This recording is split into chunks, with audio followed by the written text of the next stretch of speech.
Hey, it's the friendship table, and by the way, this one actually counts as two. Why? Because it's not only for do princesses dream of magic sleep, although I've seen people call it sheep for some odd reason, but technically it's sleep, guys. Not only is it for that, but it's also a Well, the mid. official title is Do Princesses Dream of Magic Sheep? Uh, but anyway, it's also the mid-season report card. You see, Pony's going on a bit. So because of that, we get to be real dicks and tell them how they did so far this season. Isn't that nice of us? Isn't that just Uh, grand of us? Oh, um, I appreciate that. um, Americanchoirboy and Dragonart with me, of I'm course, Dragonheart. Nirvana Sparkle. Yeah, I'm choir boy. So, by the way, if you want to skip ahead, I'm going to be leaving timestamps in the description below so you can skip ahead to the mid-season report card once we get to that point. But let's talk about this episode first. Can Luna ever suck? Oh, every time before No, now. pretty much no. And this episode is proof of it. And she was just great all around in this episode. Um, Everybody was great in this episode, to be honest. I really um, like that they went with Luna for a subject matter. yeah, She's only had one other episode, and up until now, I don't think she's been all that great of a character. I mean, she works, but this was the episode where I'm like, okay, Luna come in and did a really good episode. yeah, this is the second episode where she has been the focus, but technically this is her fifth appearance on the show if you count all the CMC appearances too. A couple other things. But this episode was absolutely, I mean, just fantastic. I mean, the pacing was a little bit fast for me, but I can live with it. You Yeah, know, especially towards the end. Especially towards the end where they kind of rushed it a little bit, but it doesn't take away from the episode at all.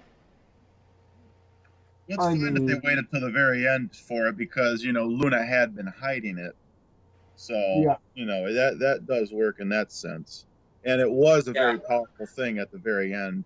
yeah, it's self doubt, it's low self confidence, it's beating yourself up. Actually, it's more akin to the symptoms of depression, is what I found.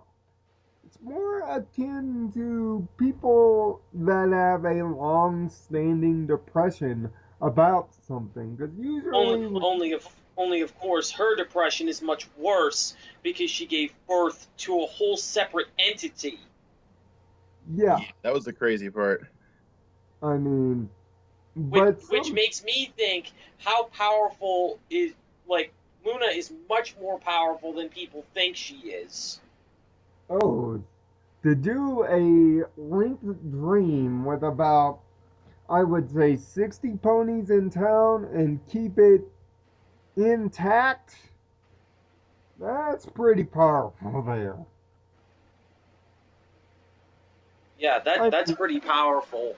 But and of for, and of course, giving birth to an evil entity that can suck out that's its own thing that can suck out that can essentially suck out can essentially make negative dreams, go into other ponies' dreams and make negative dreams of everybody to yes, where it can become so powerful it can become real. That's one and thing. But then going even farther to the Nightmare Shadows, giving birth because of her jealousy. comics, And by the way. By comics, the by the way. way, by the way, this whole entire story is a comics retcon of the Nightmare Rarity arc. Yes, it is, because apparently Hasbro has lopped off all the comics and said that all of that is non-canon. Yeah, so this is kind of a pseudo retcon because the Tantabus takes the place of what they call the Nightmare Shadows in the comics, but it pretty much plays the same role as that. Except it's not jealousy that gives birth to the Tantabus. Instead, it's guilt. Yeah. Now, let's talk about that thing. That was really cool at the end when that thing started. Yeah, I agree. That thing, yeah. I love the Tantabus. It's a really cool creature. I mean, the animators have just been given the keys to the city. I think that last bit when it's trying to exit the dream, one of the coolest, most eerie things they've animated. It was astounding. Just this big giant thing just it was awesome. Loved it. Like this fucking Godzilla fucking sized pony. Like that, for me, it was kind of taking the shape of Luna too. It was. It was taking the shape of Nightmare Moon, actually, because Nightmare Moon was the source of her guilt, so it's going to take on the shape of Nightmare Moon. Yeah, imagine if that thing actually broke out. That would have been nuts. Yeah, I don't want to even think about it, considering that thing is bigger than the houses. Imagine that thing stomping a fucking Equestria like Godzilla fucking shooting energy beams and shit. I wonder if they would have just been able to go ahead and give Twilight all the Alicorn magic and then she could fight it. Because that's what I kind of thought with the Yaks. You wanted Super Saiyan. You wanted fucking Super Saiyan. When the Yaks declared war in that episode I don't want to talk very much about, I was expecting, like, why don't you just go body them because they're declaring war over stupid stuff. But that could have worked, that'd been cool. Just use rainbow power just like it's harmony time, go off Power Rangers. See also Power Rangers. Other princess's reaction to it. I'd love to see Power Rangers to the rescue. I'd like to see how Cadence and Celestia would react to it. They weren't in the episode. I mean, I wonder how they would react to this whole thing. Maybe they're going to keep that on the down low for her sake. And as for the individual dreams, oh my god. Yeah. Rainbow Dash has the best. Hands down. Oh, it's already a nightmare here. No. Rainbow Dash has the best. And Flor's playing the 80s theme song with a flute. Is that what it was? Oh god. And I'm like, and I was just like, oh my god, it is hell. And I mean, oh my god, it's hell. And then the references come out during the group dream. I mean, Princess Big Mac, you have giant derpy hooves, you have meowing like a cat, by the way. Giant derpy hooves meowing like a cat. What the hell, Derpy? Big Mac turned himself into a Powerpuff Girl. What was that supposed to be? I mean, that was. That was like that's like a fan thing that's like a fan joke. It's more of a Sailor Moon reference than Powerpuff. That's actually a fan joke that they made on there with a comic dub. I mean, just the animators this season have been just wow. Oh, I think my other favorite part was when fucking demonic angel bunny, and the only thing I have to say to that is, wow, now his outside actually matches the inside. Right. My favorite part was probably when a balloon, a head turned into a balloon and floated away. I'm like, well, that's a subtle way to portray decapitation. For kids. Exactly. Night terrors for kids. Yeah. Which every Luna episode seems to have nightmare fuel. Like, I don't understand why they do that to poor Luna, but every episode has nightmare fuel. Anyways, Lyra and Bon Bon together a la cat dog. Yeah. Oh my god, nightmare fuel. Let's also As if close the enough. nightmare of Buell was getting bad enough with the fucking head of the balloon floating away. Now we got this shit. Yeah, right. But anyway, to the moral though, and one thing I really want to emphasize though is this was a real deep-seated moral, because the whole idea of this was she didn't really forgive herself. She thought she deserved punishment for it. Now the thing about this is that what happened was perfectly fitting, because Yes. when you do not forgive, when you harbor resentment for yourself or another, it becomes a physical infirmity. It becomes where you can physically get sick because you're either, sometimes it's when you're stricken with that kind of unforgiveness or even grief, stuff like that. It literally Yeah, makes you sick. emotional. So, You become so emotional distraught that it destroys you. That it exactly. physically destroys you. Suddenly you're like, well, why are you sick? It's like it's all in the mind, but it's suddenly you look like you've been, through a lot physically. So the And episode really took a good turn to have all this happen. That could Especially the manifest birth of the in the physical like I world. said, with the birth of the Tantipus being, the fact that the Tantipus exists is because of guilt. Right. So it's So it's not something just that can become affecting physical her; it's affecting everything around her. in a physical way. So that was really a good lesson to teach people. Don't let your mind drift into the world of the physical and hurt you that way. So really yeah, good thing to touch on. it, Just wanted to say that. it's a, it's essentially a depression lesson. That It's too. the basis of how depression works. That does the same And thing to you. and and that and amending fences, both of these lessons kind of piggyback off of each other. Yeah, but they're very well told. They're very well told lessons. And that's what makes the last two episodes just fantastic. So, because we have the report card, what are you guys' overall grades? Mine was a 5 out of 6. It's in the review. There'll be a link there For the report card or for the episode? for the episode. Yeah, I'm gonna settle on a 5 out of 6. Only thing that really bothered me about this episode is that the pacing could have been better, but Uh, everything else was great. Wire Boy?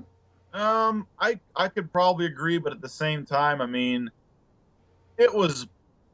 I didn't seem. I never seemed to have a problem with any kind of pacing.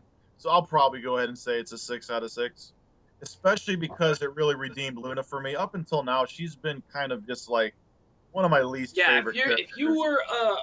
were a person, one thing I have to say for all the people who didn't really get behind Luna, if you cannot get behind her after this episode, I do not Yeah, know what to say. yeah. See, but it's, whenever she shows up, she's always been weird, awkward, and they never really explained it too much, other than she was, on the moon for 1,000 years. But what did that really But, do to her? but Oh, but now now it we actually makes sense why she appears to help these people, because she feels guilty about the way she treated them and wants to get some kind of redemption.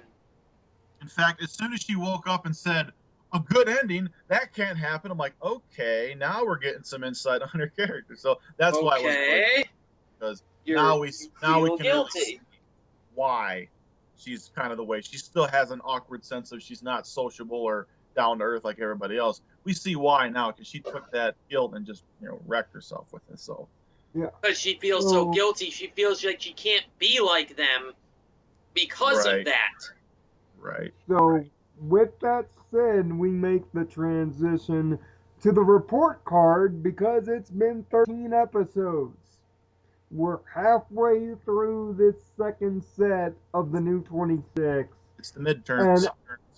And and Wow, I we're already say, halfway there. yep. And I have to say, for the start of the season, this is the best start that the series has ever had in terms of episode consistency. I mean, Oh yes, definitely. I can only think of 2 episodes in this 13 are kind of subpar. Thanks for the memories being one of them.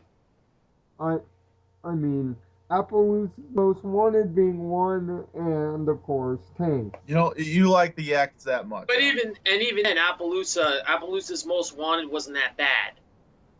You I know, thought it was pretty.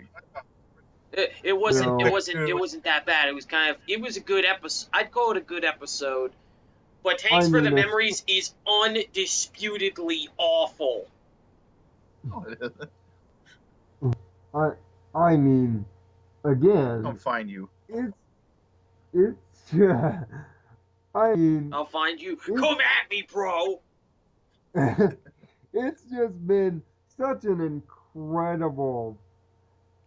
Just the show looks better, it feels better, the writing, the continuity, the Plus the references. start. You talked about the start. It has probably one of the best and refreshing starts in the series.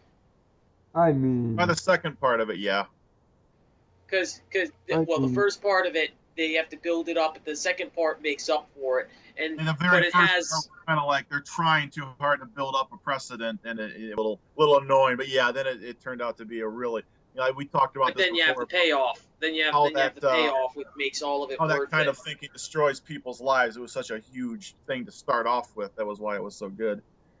I mean, So Yeah, and how it do was we different score because this? usually they start off with like a giant monster attack or something like that, and they made Right. fun of that. This time they didn't, and it really was a good setup for things that could happen later.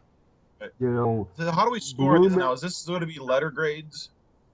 this is going to actually be letter grades, like a Like a traditional test. report card. Like a A, test. B, C, D, E, F with minuses, E. There's no E. or, well, Yeah, A, B, you had a thing going and just kept going with it. There's no E, Lionel. No E. Just for effort. That's for when you do so bad you can't E is even. for excellent. but, but, but for my first 13, I'm actually going to give the first 13 an A minus. And here's why. Animation and the animators have been top notch, beyond reproach throughout all the episodes. The writing, especially via the new writers, has been superbly excellent. The continuity has been very nice and very well done. And the one or two musical tracks we did get were very good compositions. But here's where the minus comes in. The pacing for some of these have been a little bit too quick, and it's because Yeah, of Tank's. and the score could be higher if it was not for some of the pacing in these, because some of these could be even better And, episodes if they just had better pacing. and really, if we're grading episodes individually, Tanks for the Memories would be like a D plus because of Even that's being just the generous, just the, and that's only because of the song that is in the episode. I Nothing mean, else.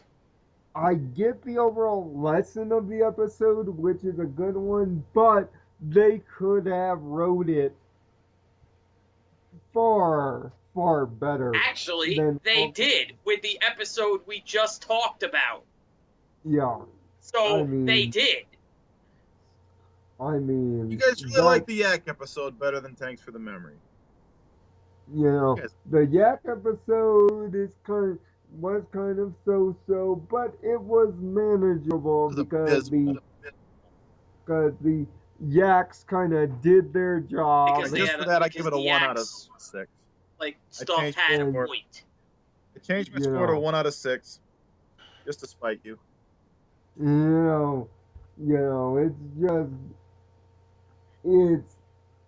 I mean, the jokes have been really well done, including the return of Twilighting expertly, and uh, and a little Party bit of Poop. Pinkie Pie's craziness. you know, you know, cheesy quesadillas aside, every character has been excellent. And even Pinkie Pie got redeemed in my eyes. Rarity has not been an annoyance. Why? Because she has been largely out of the way, Because she's like been, she's supposed to. yeah, largely out of the picture, and the That's a good parts that she observation. is in, she's actually not that bad. Rarity needs to go to the back of the kitchen and make me a sandwich instead of being in plots. It's You a good know, observation. She can be annoying, that, like really annoying. and, it's just been and the fact of the rainbow power not being used, I think, it's because people were pretty much scared off by it. They didn't know exactly what it was. And I'll go back to that and kind of explain that the subtle references to the comics is nice. You know, connecting back to season one was very good. Episode 100 was a blast. It's all right. You know, it's just been a good start, so I give it an A minus thus far.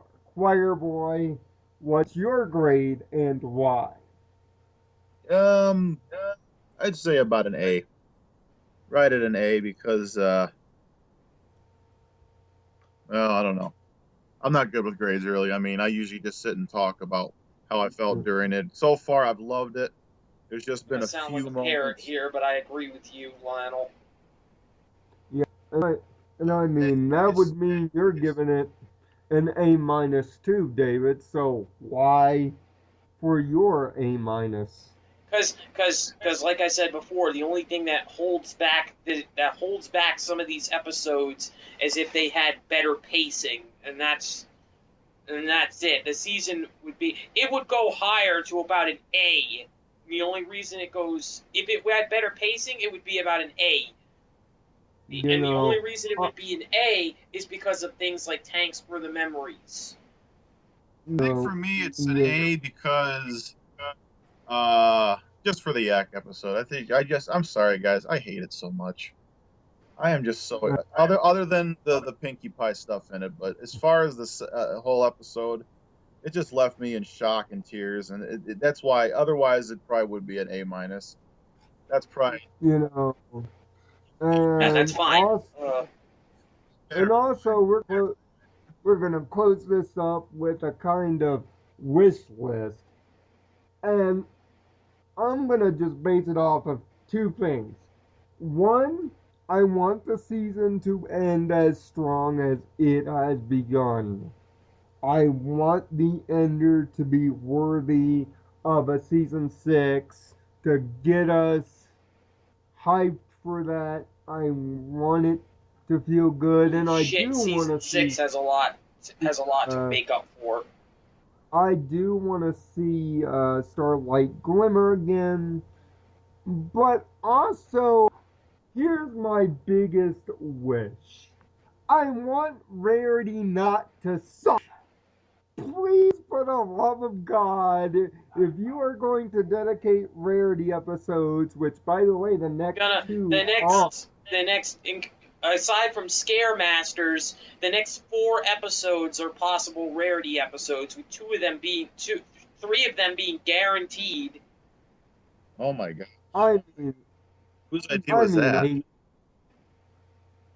I I hate Rarity with passion. She is the worst written And and it, character in animated television. and Whoa. if the next And episode, and Canterlot Boutique, if the premise of and Canterlot Boutique is what I think it is, then this is going to be Rarity's defining episode.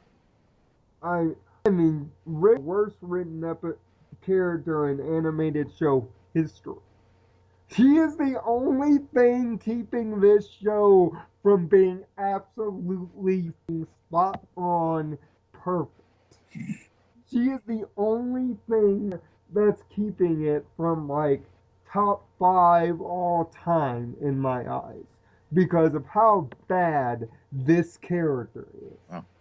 All right, so if I you're doing a wish list, the one thing I'd like to see, even though I think there's no way for them to do it, I want them to bring in Twilight's parents. It's like, um, she's the main you want to character, and they're her parents. Main I don't. character don't know much about her own family. Yeah. It's It's pretty. And I know there's no real like they barely got away with shoehorning her brother, and he's a cool character too. But end of second season was, I mean, not. It's getting a little too late. They But just put him in there too fast, and they didn't give enough exposition they to him. barely pulled that one off. But this one, it's been too long. Any kind of way to bring her mother in or her father, it's. I mean, what have they been doing this whole time? They're gonna have to do nothing but flashbacks to show where they have been there the whole time. We just haven't seen them. That's about the only way they can actually put them in there. I mean, suddenly it's just you Plus, oh, she's know, not even other the worst one. At least we've seen them. yeah. At least we've seen them. It's like, oh yeah, my parents matter all of a sudden. You know, let's be like, okay, what? it's funny you bring that up because I actually have wanted that as well. It's great that you brought that up because anything with Twilight makes me smile a grin. I have actually wanted that as well, but pretty much we all want it. But I want like more of the main six in general, not just Twilight. Yeah, Twilight needs more exposition on her parents and stuff, but Rainbow Dash, we don't even know if she has parents or not. Right. And, All of them and I would use a And little more. Fluttershy, same thing. Right. I think the one that really needs character development really is Applejack. Yeah, because she's a stereotype. We know. Yeah, and because Applejack is the Southern stereotype. Beating up Spike. Okay, you've stopped with the Twilight abuse. Can we stop with the Spike abuse now? Yes, Can we please, treat him enough with good? the Spike abuse. What is with you guys and fucking beating up on Spike? At least with Twilight, you do it in a joking fashion by beating the shit out of her every couple of episodes. But with Spike, it's just this mean spirited kind of plot lines. Like you don't even want the And guy around. you brought up Shining Armor. I want Shining Armor Aaron to do something meaningful. For this I life, do too, do something because he worth it. needs that. Because let's be honest, he needs that. What, And throwing his please wife don't. into danger wasn't enough for you? Why are you throwing your wife into danger? Why can't you go out there? He can't fly. you're, Gee. you're a sparkle. Do sparkle things. I know you couldn't fly at that moment. That moment I'll let pass. But come on, do something. You're captain of the equestrian military, and you do absolutely nothing. And no, Hasbro, by Shining Armor doing some translate into fucking cadence and giving birth to baby we don't No, want to that see does right not now. translate into doing something. That does not translate into doing something. Well, that is doing something. It's just doing something we don't want right now. But it's doing something that But, he's not ready for as a character. yeah. Well, Yeah. on that note, it probably should wrap her up, eh? Yep. So we will see each other again when the friendship table reconvene, probably for Equestria Girls Friendship Games. It looks like will be the next time we. In time, there will be pony panels and new episodes of Sparks of Thought get us through the hiatus. So much more. Make sure to check out my man Aaron at twitch.tv/Americanchoirboy. He plays that Zelda and makes perlers for a living. As far as me and David go, you can catch us doing stuff on Xbox Live, and I've got a PSN. You can find me on Yes, PSN he has a via the tag PlayStation 4. Nirvana Sparkle. And look out for brand new PlayStation reviews on the channel coming up real soon. So until next time, find peace in your own And have a Nirvana. heart to think positively. And for watching.